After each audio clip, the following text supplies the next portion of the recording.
It is a ethics based question, and as you are playing the role of a project manager from the client side, uh, so you have dual responsibilities. One responsibility is to safeguard the project, but as well as you also need to manage the overall technicalities and these kind of issues. So let's see which of the option you select ethically.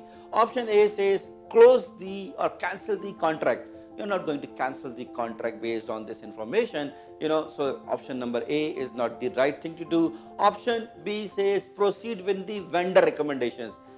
Don't do it, because it is going to halt the overall project, and it will service at the either at the end of the project or during the execution of the project. So option number B is not right thing to do. Option number C, change the baseline to incorporate the required actions.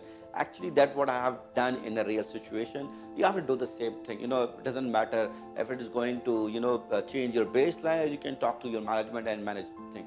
Option number D, report to vendor management. Generally, when you are going to talk to vendor management, this is their process. They want to do it that way. So it's highly unlikely that they will incorporate and they will change themselves. You need to do it by force. So the right answer in this question is option number C. Thank you.